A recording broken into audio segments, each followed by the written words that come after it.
लखीमपुर खीरी में हुई हिंसा में 8 लोगों की जान चली गई है। घटना का आज चौथा दिन है। ऐसे में आरोप है कि केंद्रीय गृह राज्य मंत्री अजय मिश्रा टेनी के बेटे आशीष मिश्रा ने प्रदर्शन कर रहे किसानों पर गाड़ी चढ़ाई, जिससे 4 किसानों की मौत हो गई। वहीं मृतक किसानों के परिवारों को मुआवजा तो मिल गया, लेकिन मामले में एफआईआर दर्ज होने के बावजूद अभी तक कोई गिरफ्तारी नहीं हो सकी है। इसी बीच पीड़ित परिवारों से मिलकर आई कांग्रेस महासचिव और यूपी प्रभारी प्रियंका गांधी वाड्रा ने साफ कह दिया है कि वो अंत तक अंजाम तक न्याय के लिए लड़ेंगी। बताते चलें कि प्रियंका गांधी ने ट्वीट में कहा है कि सभी पीड़ित परिवारों का कहना है कि उन्हें न्याय तब मिलेगा जब केंद्रीय गृह राज्य मंत्री की बर्खास्तगी होगी और हत्यारों की गिरफ्तारी होगी। इससे पहले प्रियंका ने कहा था कि अभी तक न्याय नहीं मिला है। न्याय मिलेगा भी तो कैसे मिलेगा अगर वे गृह राज्य मंत्री रहेंगे। ये सब उनके अंडर में आता है ना। जब तक वे बर्खास्त नहीं होंगे, निष्पक्ष जांच कौन करेगा। तीनों परिवारों ने एक ही बात कही है कि मुआवजे से मतलब नहीं है, हमें न्याय चाहिए।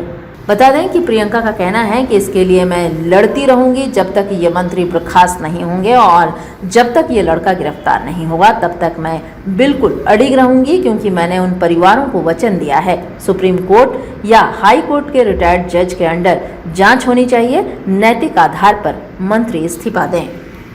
नहीं, मेरी वजह से की बात नहीं है। बात यह है कि इस देश में लोगों को न्याय का अधिकार है और अभी तक न्याय नहीं मिला है, क्योंकि अभी तक जो मंत्री हमारे जो गृह राज्य मंत्री हैं, उनके बेटे को सारे वीडियोस में सबने पहचाना है और जो वहाँ पे मौजूद थे चश्मदीद गवाह, वो सारे कह रहे हैं कि उनके बेटे इन्वॉल्व थे इस मामले में।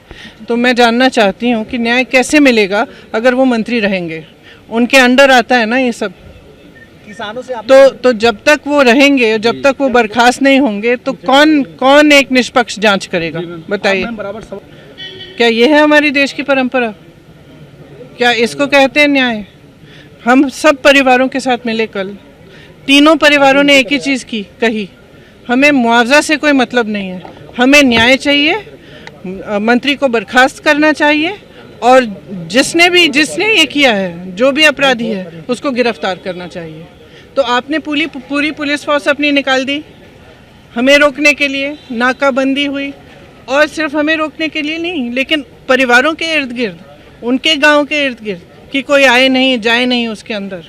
लेकिन आपने अपराधी के लिए कोई पुलिस फोर्स नहीं निकाली। जिस दिन ये हुआ, पुलिस फोर्स कहाँ थी? क्या कर रही थी? क्या पुलिस सिर्फ नेताओं को रोकने के लिए है कि अपराधियों को रोकने के लिए? और मुझे बगैर एफआईआर गिरफ्तार किया, कोई कागज़ नहीं दिखाया, कल तक भी कोई कागज़ नहीं दिखाया, कोई मैजिस्ट्रेट के सामने पेश नहीं किया, जितने भी नियम हैं सारों का उल्लंघन किया मुझे गिरफ्तार करने के लिए, और इनके लिए बस एफआईआर काफ़ी। और इन्होंने अपनी गाड़ी के नीचे 6 लोगों को कुचला है।